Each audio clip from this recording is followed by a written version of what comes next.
আসসালামু আলাইকুম রহমতুল্লাহ। সুপ্রিয় ষষ্ঠ শ্রেণীর শিক্ষার্থীরা, আশা করছি তোমরা সকলেই ভালো আছো। আমি বরাবরের মতো আজও হাজির হয়েছি তোমাদের 2.3 অনুশীলনীর ঐকিক নিয়মের গণিত নিয়ে। গত ভিডিওতে আমি তোমাদেরকে 22 নম্বর পর্যন্ত দেখিয়েছি। আজকে 23, 24, 25 এভাবে দেখাতে থাকবো যতটুকু সম্ভব। তো তোমরা ধৈর্য ধরে আমার সঙ্গেই থাকো, ভিডিওটি স্কিপ না করে। আর যারা নতুন আসো, আশা করবো চ্যানেলটি সাবস্ক্রাইব করে দিবে এবং বেল আইকনটি বাজিয়ে দিবে। অন্যান্য বন্ধুদেরকে একটু দেখার জন্য শেয়ার করে দিবে আর একটা লাইক করে দিবে। তো শুরু করি কথা না বাড়িয়ে। 23 নম্বরে আছে, দেখো, 25 জন লোক দৈনিক 6 ঘন্টা পরিশ্রম করে একটি কাজ 8 দিনে শেষ করে। পরিশ্রম করে 6 ঘন্টা, লোক হলো 25 জন, কাজটা করে 8 দিনে, পুরো কাজটাই 8 দিনে শেষ। 10 জন লোক দৈনিক 6 ঘন্টা পরিশ্রম করে কত দিনে কাজটি শেষ করতে পারবে? এই জায়গা ঘন্টা কিন্তু একই, প্রতিদিন 6 ঘন্টা করেই কাজ হবে। এখানে শুধু দিন, কত দিনে শেষ করতে পারবে 10 জন লোকে। আগে করতে 25 জন লোক, আর এখন 10 জন লোকে কাজটি কয় দিনে শেষ করতে পারবে সেটা আমাদেরকে একটু দেখা দিতে হবে। তো আসো কীভাবে করতে হবে দেখি। আমরা লিখব 25 জনে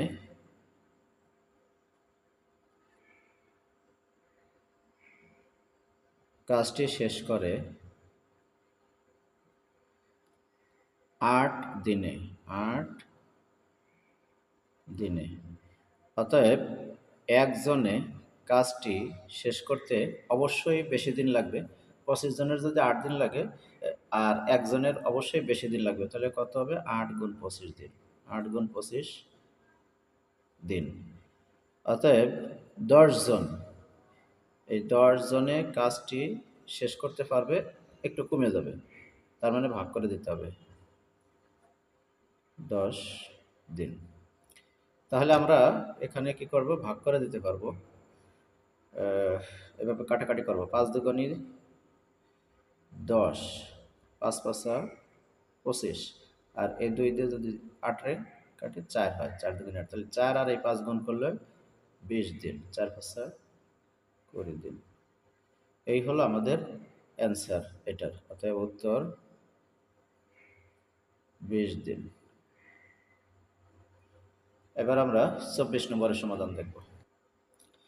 24 নম্বরে আছে, একজন স্কুল ছাত্র প্রতিদিন সাইকেল চালিয়ে 2 ঘন্টা 10 কিলোমিটার পথ অতিক্রম করে স্কুলে আসা যাওয়া করে। সে 6 দিনে কত কিলোমিটার পথ অতিক্রম করে করে এবং তার গতিবেগ কত? তাহলে এখানে স্কুল ছাত্র প্রতিদিন সাইকেল চালায়, 2 ঘন্টায় 10 কিলোমিটার যায়, পথ অতিক্রম করে স্কুলে আসা যাওয়া করে। সে 6 দিনে কত কিলোমিটার পথ যাবে? তাহলে একদিনে যায় 10 কিলোমিটার, তাহলে 6 দিনে কত কিলোমিটার যাবে সেটা গুণ করে দিলে বের হয়ে যাবে। আর পথের অতিক্রম আর গতিবেগ এটাও বের করে ফেলতে পারবো। আসো আমরা শুরু করি।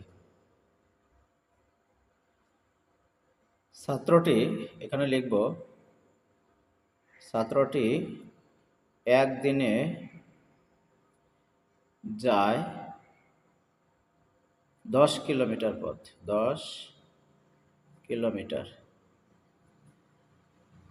অতএব ছাত্রটি 10 দিনে, 6 দিনে যায়, 6 দিনে যায়, এই 10 গুণ 6 কিলোমিটার সমান সমান 60 কিলোমিটার। 60 কিলোমিটার হলো তার 6 দিনে অতিক্রান্ত দূরত্ব।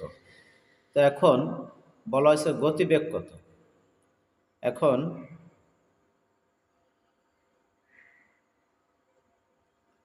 তার গতিবেগ হলো 2 ঘন্টায় যায় 10 কিলোমিটার। 2 ঘন্টায় ছাত্রটি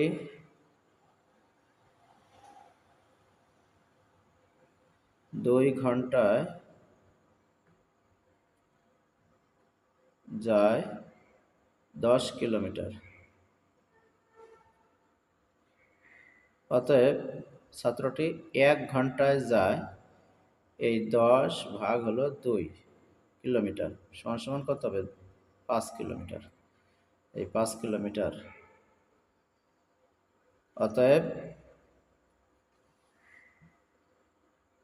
ছাত্রটির গতিবেগ, ছাত্রটির গতিবেগ 5 কিলোমিটার মিটার বাই ঘন্টা, মানে 1 ঘন্টায় 5 কিলোমিটার বাই ঘন্টা। এটা হলো উত্তর। অতএব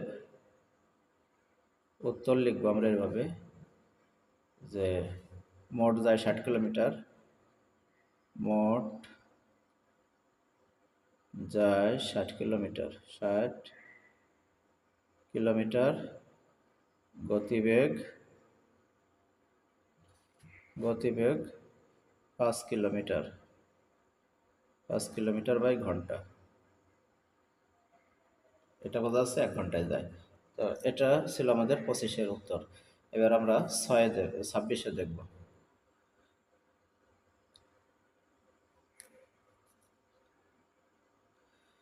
25-এ আছে, দেখো 25 নম্বর আমরা দেখব এখন। রবিন দৈনিক 10 ঘন্টা করে হেঁটে 12 দিনে 480 কিলোমিটার পথ অতিক্রম করে।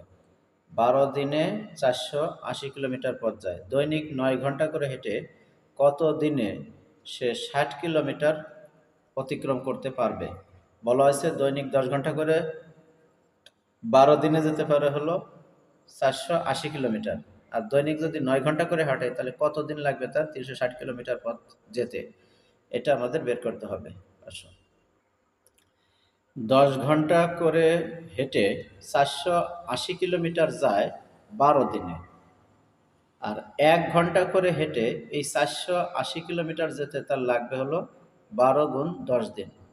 আর 1 ঘন্টা করে হেঁটে 1 কিলোমিটার পথ যেতে লাগবে হলো 12 গুণ 10 বাই 480 দিন। আর 9 ঘন্টা করে হেঁটে 360 কিলোমিটার পথ যেতে লাগবে তার এই 12 গুণ 10-এর সাথে গুণ হবে এই 360 আর ভাগ হবে 9।